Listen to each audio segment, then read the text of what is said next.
Welcome back to the BookEnds YouTube channel. I'm James McGowan. Hi, I'm Jessica Faust. And we are literary agents who have taken our popular blog to YouTube to talk all things publishing. Today we are talking about the number one thing us literary agents look for when we are reading a submission. It's the magic, the magic that every author wants the secret to. And I think that's what I was going to start with. Like, there is no secret. So when an agent is sitting down to read your submission, there are a million things we're looking for, right? We're looking for, how does it fit into the market? Is this something new and exciting? Do we like the characters, the setting, the plot, all of that? But I think what we wanted to talk about today was the spark.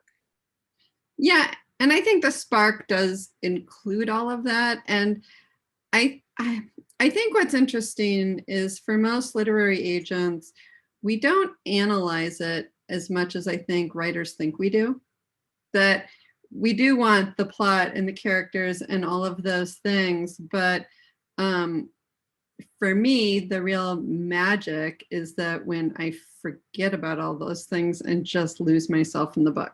Exactly. Like any reader picking up any book, published or not, it's an experience, and we are looking for that experience. And that, I think most specifically what we're looking for is we cannot put it down.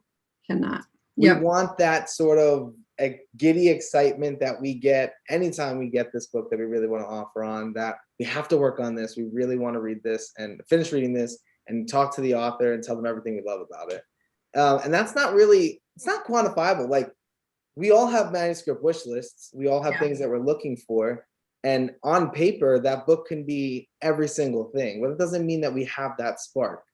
Right. No, exactly. I mean, I've actually been criticized by authors before because I've rejected a book and they said, well, this is everything on your manuscript wish list. And I'm like, well, I mean, yeah, but no, because it didn't grab me. I mean, you might have had the elements of my manuscript wish list, but also, my elements from my manuscript wish list, I think that we all sort of have a vision, and I can't necessarily put that vision down in a manuscript wish list. So I might say, I'm looking for books like Beartown, but what I saw in Beartown might be very different from what you saw in Beartown. So what you send me may be very different from how I felt and saw and read Beartown. Yeah, and a good example is I love Stranger Things, and I'm always saying I'm looking for Stranger Things, but when I put that out there, the queries that I get they really dial in on nostalgia. I think that's what so many people pick up on for Stranger Things. I was not alive in the 80s, so that's not nostalgia for me. What I love about it is sort of like the no cell phone era, the like really close-knit group of friends trying to stop an evil. Like, that's what I respond to from it. And it's not always something that we could actually get down in words, like you were saying, but also that we necessarily have to get down in words, right? Like, I wouldn't reject yours just because you're dialing in on nostalgia, but I don't know. That's what I think MSWL can get tricky, because sure, it's perfect on paper, but.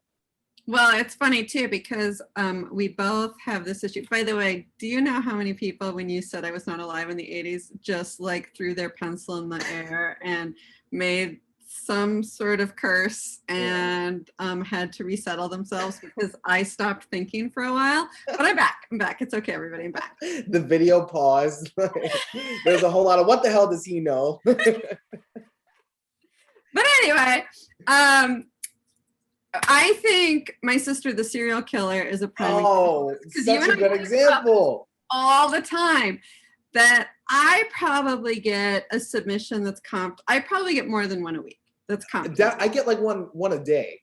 And we both loved that book. Yeah.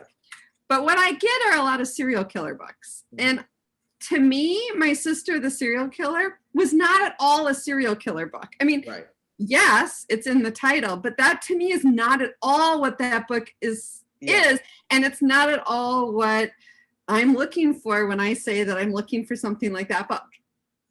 Well, what's funny about it is it drives us crazy, but nobody could know that. Like, it's not, I don't know. It's hard to convey all of that in an MSWL, right? Yeah. So, I mean, for us, yeah, when we put that in there, definitely send your query along if you think it's similar, and then we'll sort of be the judge at it. But that's why there's a lot of frustration in querying, Yeah. because they're like you said, this is everything you're looking for, but it's not really, like, it's not technically what I want, Right, right. which And feels impossible, I recognize. it does feel impossible because what you're looking for, well, I mean, the truth is what you're looking for an agent to see in your book is exactly what you're looking for readers. Yeah. You're looking for somebody to have an immersive experience, to become so lost in your book and your world and your characters that when they come out of it, they sort of have to shake themselves loose. And for us, that means we forget we're reading a submission. We stop analyzing the writing and the plotting and the characters. Now, for me, what's interesting is I know from the first couple pages if I'm excited. Oh, absolutely. I don't necessarily know if I'm going to offer. But then, you know, if it's a book I do offer on, then that immersive experience takes over and I lose myself in the book and I forget where I am. But then about 3/4 of the way through is when I get to the point where I start analyzing the book again. Yeah.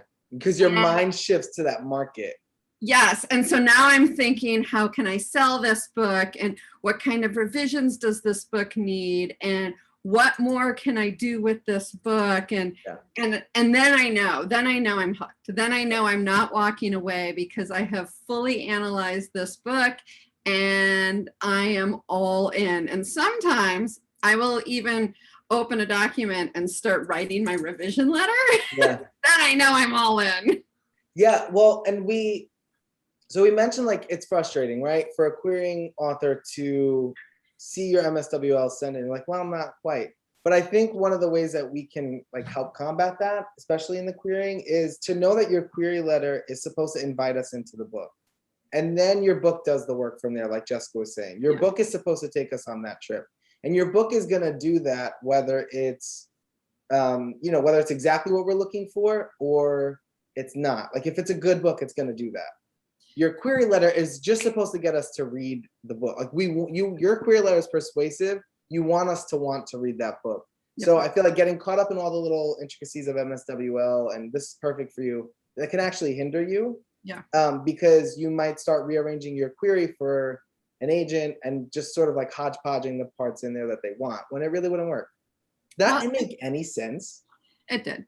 Okay. But what I also want to talk about is something that I don't think agents talk about enough or are honest about enough. Is the truth is what we're really looking for is a book we can sell. Yeah. And what everybody always says, agents and editors are saying, I'm looking for an immersive experience or I'm looking to fall in love. But that's not really always the case. I'm also looking for books I can sell. And it's a bonus if I fall in love. But I haven't fallen in love with every book I've sold or every career I've built. Right. You know, my job is also sales and to know what the market wants and to know what editors want. And sometimes that perfect thing comes across my desk. I might not be the #1 fan that the author thinks I need to be, because I don't need to be the #1 fan to be able to really sell your book and build your career. I need to know what the market is and what I can sell. And I need to feel like this is the book I can work with to make that happen. And I know how to revise the book and I know how to build this and I know how to build this author and I can take this from 0 to 80. And so I think sometimes we try to pretend it's all about love and passion.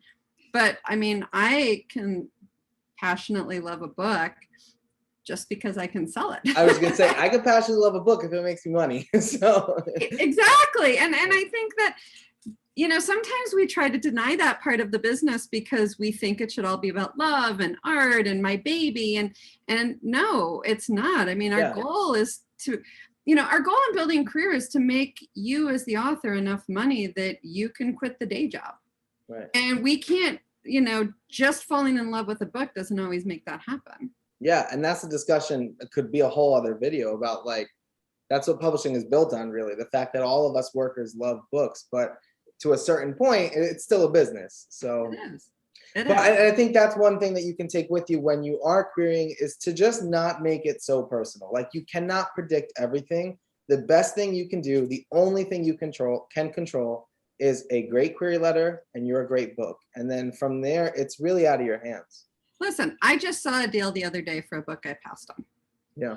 And even seeing the deal, I knew how wrong I was for that book. Yeah. Could I have sold it? I don't know, because I don't know what kind of work the agent did on it to get it to that point.